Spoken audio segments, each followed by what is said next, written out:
This is the Elevate Media Podcast, created for high achievers on a mission to continuously elevate their life and business. Now here's your host, Chris Anderson. Welcome back to another recording of the Elevate Media Podcast. I'm Chris Anderson, your host. Today, we're going to be diving into how to make smarter, faster, data-backed decisions that are actually going to help grow your business and protect you from the blind spots that kill a lot of service companies. We brought on an expert to talk about this topic. He's the founder of Fiscal Advocate. Have a couple products out there helping CEOs and service businesses. He's also built Rise Interactive into one of the world's largest independent marketing agencies before being able to sell that and exiting it. And he just has so much expertise in cash flow, finance-led scale for service-based businesses. So we're super excited to chat with John Morris today. John, welcome to the Elevate Media Podcast. Thanks so much for having me here. Really excited to be here. Absolutely. Definitely looking forward to diving into this topic and just helping, the listeners get a little bit more financial intelligence, right? We hear about emotional intelligence and how we need to improve that. Tell me a little bit about what financial intelligence actually means. Okay, so hopefully I won't put everyone to sleep just by the word financial intelligence. Right. It sounds like a really exciting episode here. So what I want people to just think about is time and money. Yeah. And think about how you spend your time and your money and how your competitors spend their time and money. And whoever spends it more intelligently and more effectively is going to win. They're going to grow faster. They're going to have greater profits. And so what financial intelligence is it's really taking data that you already have with information you already have and moving it around so that you can answer questions at a faster rate that will make it so you spend your time and money more intelligently. And so one of the first things I just want people to focus on is focus. I was in a sales pitch about probably 3 years now. And the guy's like, you know what? I am really sophisticated. I look at 315 KPIs every single day. And, I didn't have the heart to tell the person this, but this is what was going through my mind was, if you're looking at 315 KPIs every single day, you're looking at nothing. Yeah, that's great. And what I want people to be looking at is the least amount of KPIs as possible. And specifically, I want to narrow it down to 3 KPIs. Yeah, that's why I'm excited. I was going to ask, what are the main ones that you have people focus on? Oh, they'll have to come back to the next episode for those 3 KPIs. No, so the first one is cash. How much cash you have relative to your monthly overhead. Okay. And I can tell you, I've now talked to thousands. Sorry about that. I've now talked to thousands of professional service firms. And 99.9% of them do not think about cash, and it's not that important to them. But when you have lots of cash, you have lots of optionality. And, just to put in perspective, Microsoft bought LinkedIn for $28.6 billion in an all-cash deal. So if you grow your cash and all of a sudden that competing business of yours is looking to sell, you have the ability to buy it. Yeah. So that's the first big one. Okay. The second one is profit margin. Yep. In every industry, there is a benchmark of what is considered best in breed in terms of how much profit you should generate. And in the professional service world, it's 20%. Okay. So if your revenue is $10 million and you have less than $2 million in profit, what you have to start asking yourself is, where is that money going? Yeah. And is it going to be leading to greater growth within the company? That it's justified to not be at the best of breed marker. Yeah. And then the third one is year-over-year revenue growth. Okay. And basically, once again, best of breed in the professional service industry is 20%. We want you to consistently grow at 20% per year. And so those are the 3 KPIs.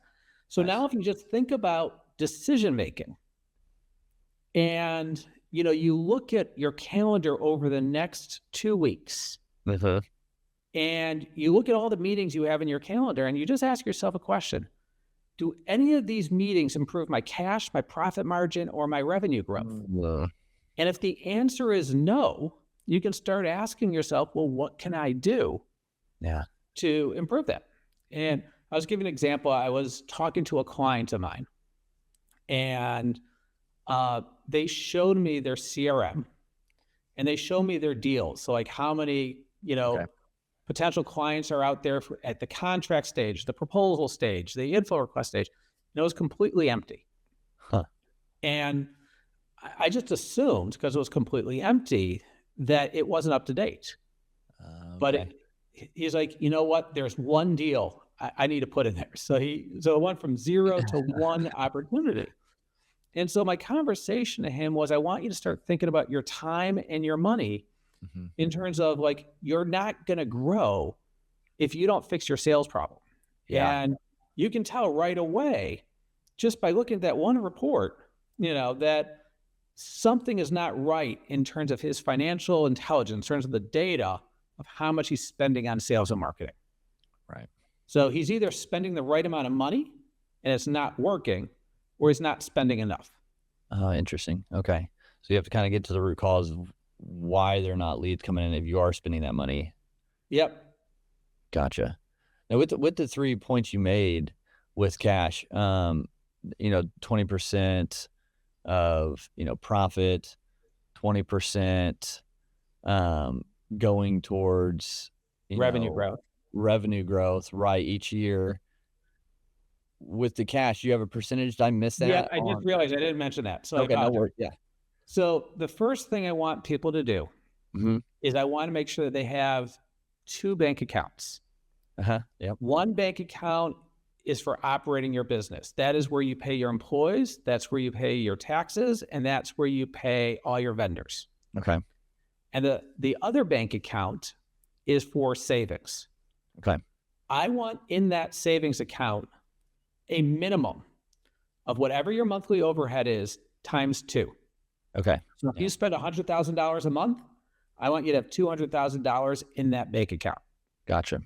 Now, the other thing I'll tell you is 99% of the time when people come to me, they're nowhere close to having that much cash in their business. Yeah. So I explained that I am okay with that. And it doesn't need to be a stair step. It doesn't need to be like, oh my God, next 2 weeks, I got to grow my cash, by 80%. But what we want to start doing is setting goals and start saying, okay, well, by the end of the year, I would like to be at 1 times my monthly overhead. At the end of 18 months, I'd like to be at 1.5 times. And so, those that get measured are those that get managed. And so by creating the goal and making sure that you're looking at it every month, you'll start thinking about how you achieve that goal. Okay. Yeah. And I like that. I think, and we did that same kind of thing here, is the different bank accounts for those kind of buckets basically. And I like how you said they're like, because I get caught in this trap too of like, oh, I need to do this. I need to do it right now. Like I need to have that fixed now, instead of like, okay, let's just look a little bit more in the future and get to it over time versus trying to, maybe stretch things out and do it all at once. But like there's certain things where I believe that you have to be at immediate. Like if you're losing money. Sure. Yep. You need to take costs out of your business immediately. Yep. And I always hear all sorts of excuses of why that it is okay to lose money. And if you're a venture-backed company and you raise, millions of dollars and you're managing a burn, so like typically when you raise money, you get 18 to 24 months of runway.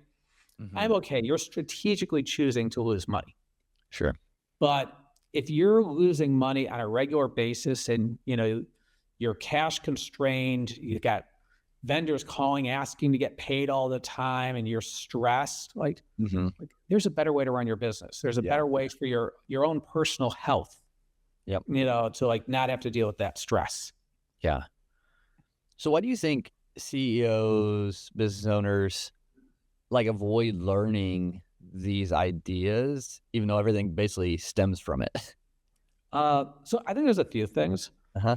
A lot of people just don't like math and are scared of math. Okay. Yeah, that's a good point. And, it makes them uncomfortable. And so they like to do the things that they enjoy. I'll give an example. You own a video production company. Yep. What I explain to people is when you start a company, you probably started because you were great at video production, not necessarily great at running a business.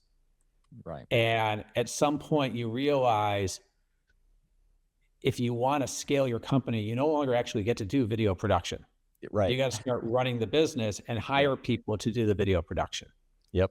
And so it takes a mind shift to saying, well, if I want to be a CEO, I better be great at managing finances, and I might have to learn how to do it. Yep.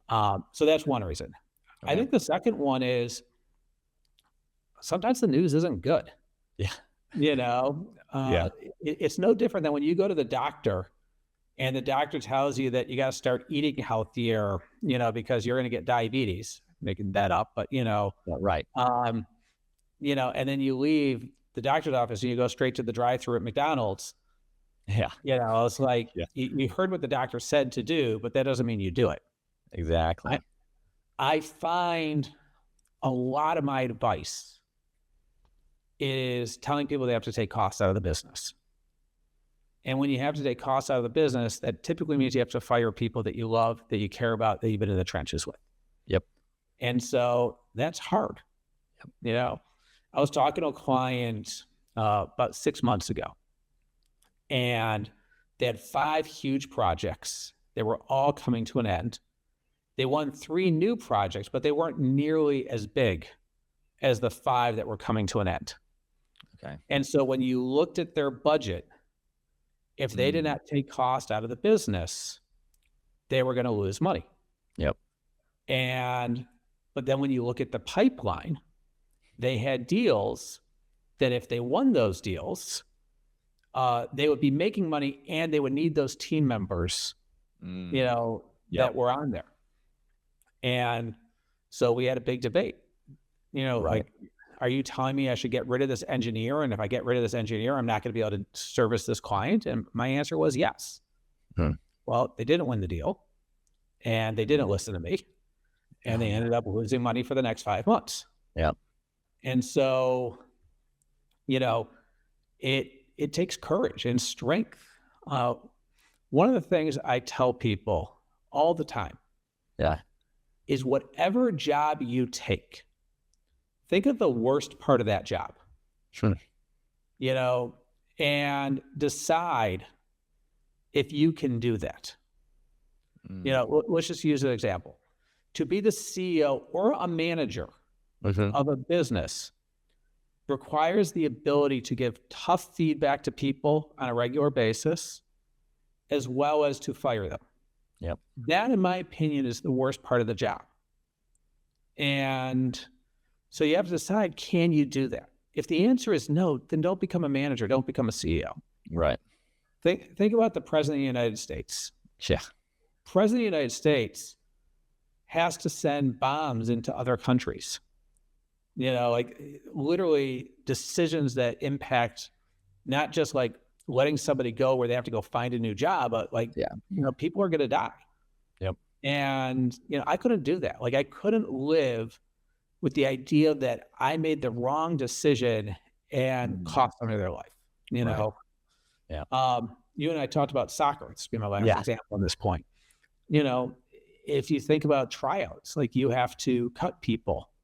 Yeah. And, especially if you're dealing with youth soccer, like you have to cut people that are really young. Like, do you have the emotional strength to make those tough decisions, with, Johnny, who's been on the team for 5 years and you love the parents and you know him really well and, it breaks your heart. Like that's probably the worst part of that job. So anyway, that's a long way of me answering the question, why do I think some people don't make the decisions that you make? Yep. Yeah.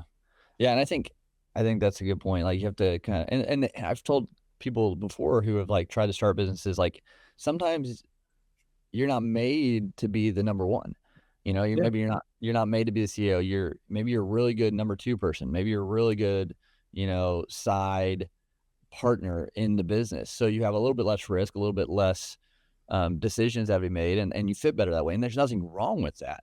Some of the most successful people, rich people out there, they're not the CEO of businesses. They're just they bring so much value to the business, it benefits them. So yeah, I think being able to understand that, because a lot of times that I've found, running businesses, sometimes there is no right decision. They Yeah. both seem wrong, and they're both going to have hard, negative, tough consequences from them. But you got to pick the best wrong choice, basically. You know, Yeah. and so it's never easy, and so you have to be able to navigate those and kind of think bigger picture, and just always try to do the best you can. But running a business, at the end of the day, it's a business, and you have to make those tough choices.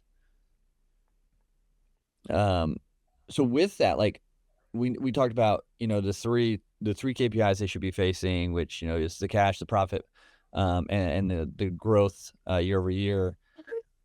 Are those not focusing on those three? Would you say are the biggest mistakes founders can make in their first 5 years, or is there something else that leads to those having issues? I mean, I would say that even if you focus on those, that doesn't mean that you're going to be successful, Right. on those. Let's just say that you are, I don't know, selling yellow page advertising, and I don't even know if the yellow pages exist anymore. It doesn't matter if you're focusing on revenue growth, like you need a new service offering. Uh-huh. And, like if you think about just the marketing services world with AI coming up, I think in order to focus on revenue growth, this is a transformative period where if you're not making the right investments, you might not be transforming your business in a way that how people buy in the future versus how they buy today. Right. So I think that those are the three pillars that I do think people get distracted. I do a lot of strategic planning and annual, quarterly planning. Okay. And I was talking to a client of mine, and they were telling me that, the big thing they're going to be focusing on next year is annual reviews for their employees. And this is a small company. They have like 5 employees. Gotcha. And, my comment was, you just had a down year financially. And, and you want to get back to where you were and surpass where you were. Like, I don't think that's the best focus of your time. Like, once again, let's bring it back to those 3 KPIs. Mm-hmm. So, but then the other part is, I mentioned this on the sales side. Mm-hmm. There is budgeting appropriately. So once again, I gave you the benchmarks in terms of like the 3 KPIs. Right.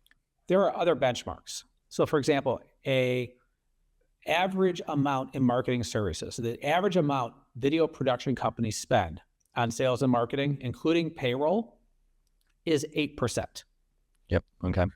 If you're spending less than 8%, you're at a competitive disadvantage. Right. So what I want people to think about is, how do you spend more?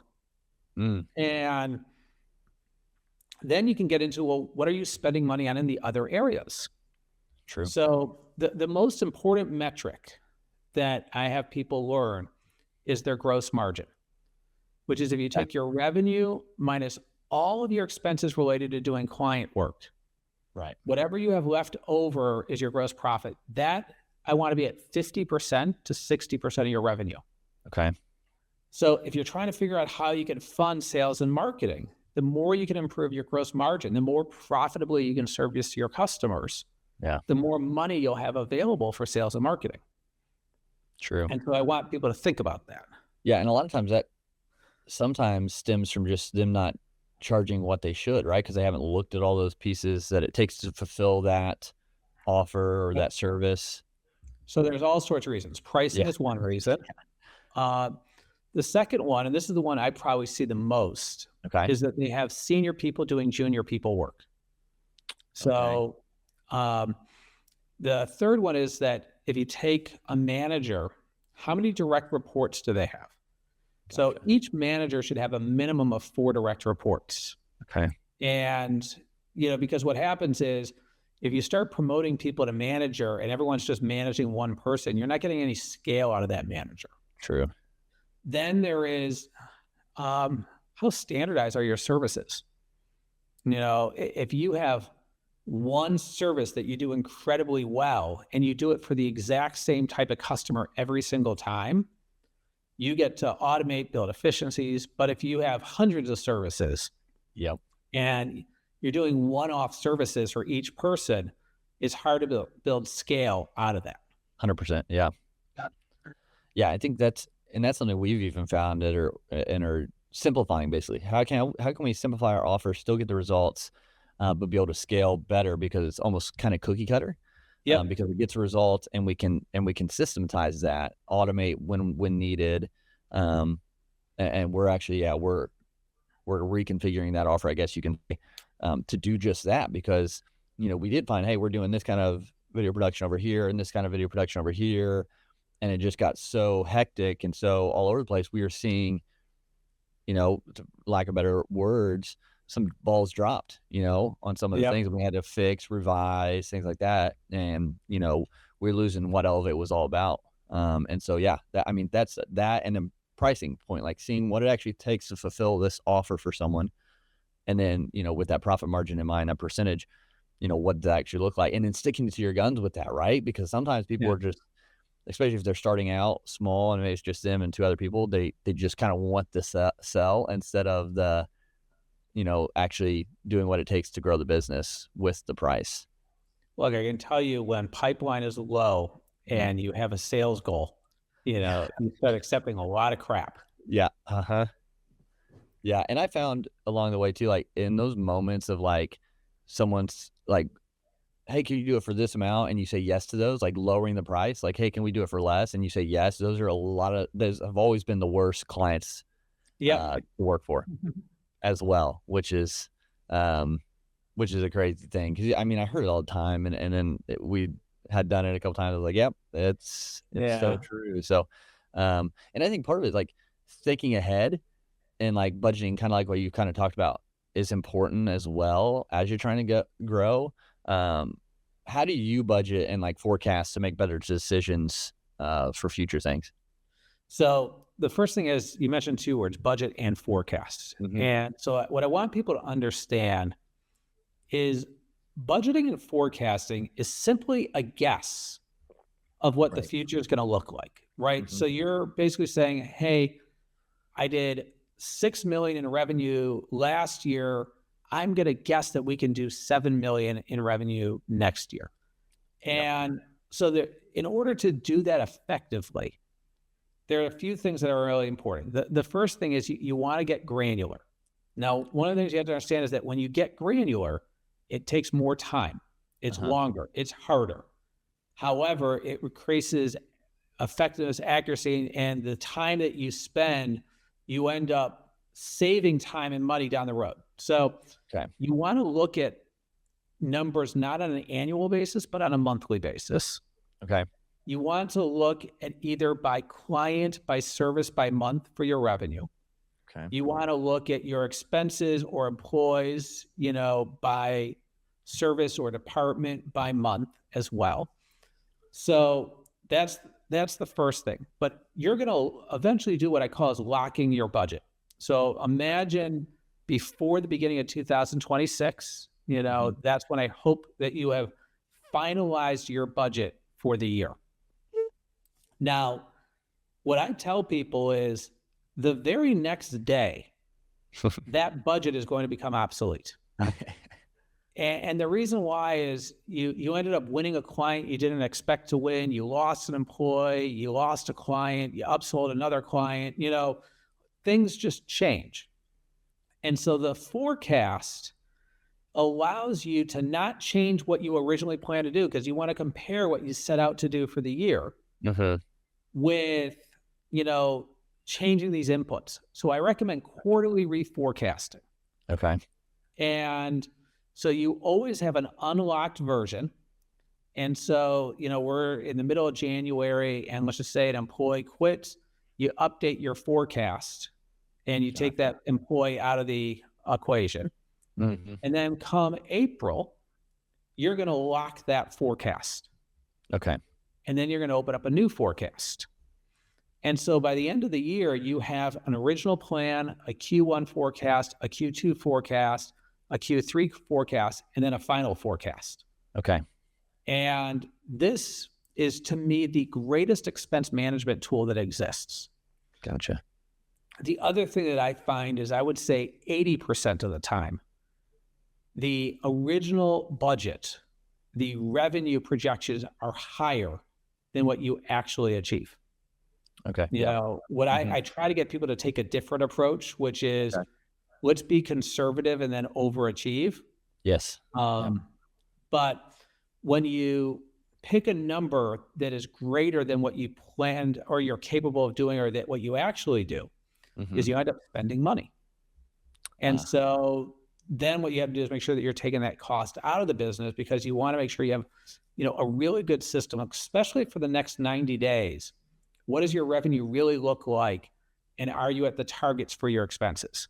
That's interesting. And yeah, I think setting the goals, because we overestimate what we can do in a short amount of time, and underestimate what we can do in a long amount of time. And, you know, I've been there too. And I think there's so many things out there now that can help with these, right? With these financial processes, especially with AI, right? And what are some things, some tools that some CEOs can use to help kind of forecast and budget and solve these issues, that's, you know, connected to AI, or that helps automate that, especially if they're a small business and it might be them and a couple other people?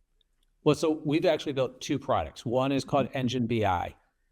It's specifically developed for professional service companies, but it is a budgeting and forecasting tool. It does everything I just said in terms of locking your budgets, your forecasts.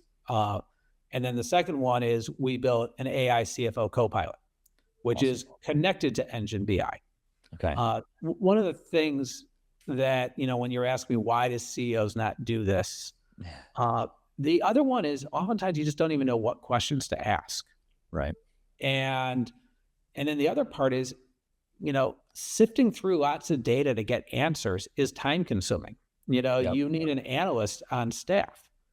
But the cool thing about AI is it can answer these things instantly at a 24/7 basis. And so being able to connect your budgeting and forecasting to your accounting software and having an AI platform over it is really the future. Yeah. You know, that if you don't have that now, very similar with the comments I had about your sales and marketing being below 8%, you're at a disadvantage. You're going to be at a disadvantage in terms of the speed that other people can make decisions versus you. Yeah. Yeah. And I think speed, right? Money loves speed, success loves speed. And so you can have that speed. And now with AI, with tools you've created, with other ones out there, like, we can just increase that speed towards our goals and what we're doing. Honestly, I believe speed is one of the most important things. Like response time to customers, response time to proposals, response time to insights, response 100%. time to decision making. Like, all those things add up over time. Yeah.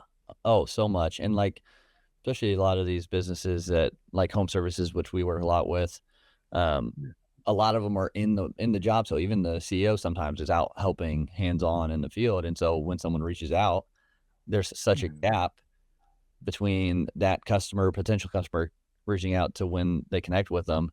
You know, I've been there. I've called contractors about jobs, and I go through, and, you know, usually the first one I hear back from, or can give me a decent quote, is one I go with for the most part. So I think that speed is so huge. And, you know, I'll tell you a quick story that I'm absolutely. proud of. So this goes back to my Rise Interactive days. Okay.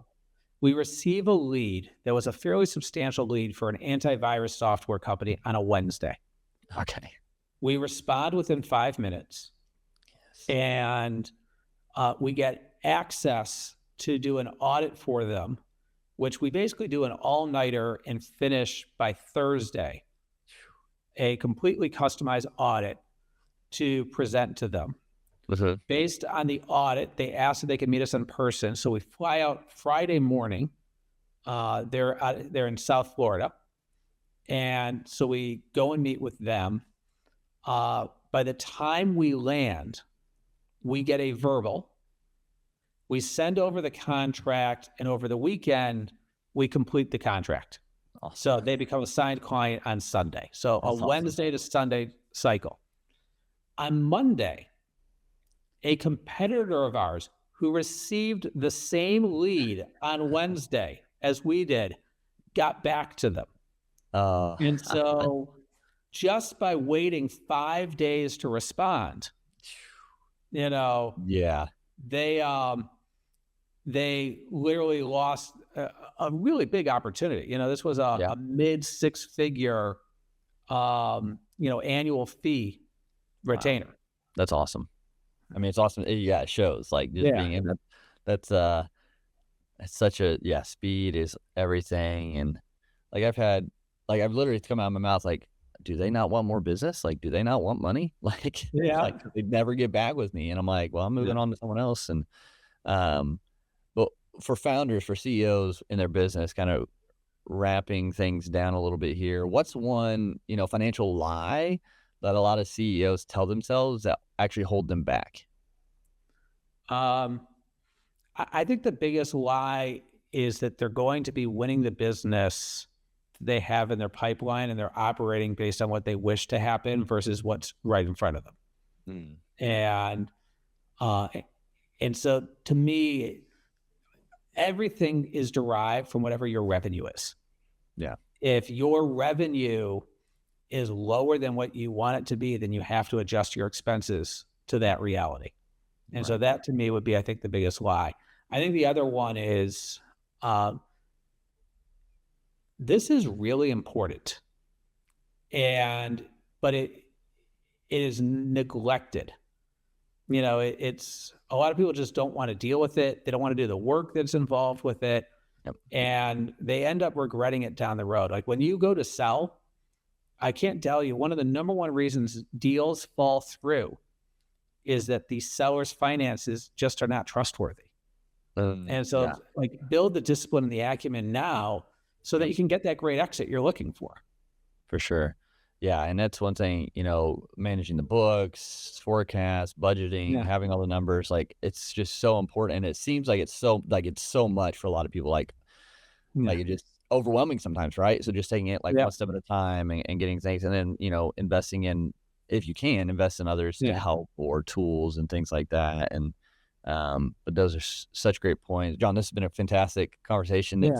It's really something I feel like so many CEOs avoid a little bit, and don't want to necessarily talk about because, they're like, oh yeah, we're doing great. Profit, revenue is great. And they don't want to actually, necessarily bring up the problems sometimes. So I think this is good to have them start thinking about and looking at their numbers with, the direction you've given today to kind of get things on track. And, if people want to connect with you, learn more about you, and what you're doing, and even maybe look at some of your products, where's the best place they can go to connect with you and find all that out? 3 ways. The first one is you can go to fiscaladvocate.com. We have a pretty robust resource center. Awesome. We also built a community for professional service companies that have peer-to-peer groups. So that's another great resource, which you can learn in that resource center. I post every week on LinkedIn, different levels of thought leadership as it relates to finance in the service sector. So follow me on LinkedIn or connect with me. And then you can always email me, jon@fiscaladvocate.com. Awesome. Yeah. So everyone, make sure you do that definitely to continue to learn, get help with this so you can have a thriving business, so you can get on the right track, get a good foundation, and be able to continue to scale. And so again, John, it's been great. Thank you so much again for being on the Elevate Media podcast today. Thank you so much for having me. Absolutely. And for those listening, if you haven't yet, make sure you're following the show wherever you listen to your podcast. It helps us just keep doing this. We're coming up on 500 episodes. So it's all for you guys. And because of you guys, we're appreciative of that. And so yeah, make sure you're following the show. Share this with someone who it can bring value to, someone who's in a business, starting a business, so we can help more people together. But until next time, continue to go out there, elevate your life, elevate your brand, and we'll talk to you again soon.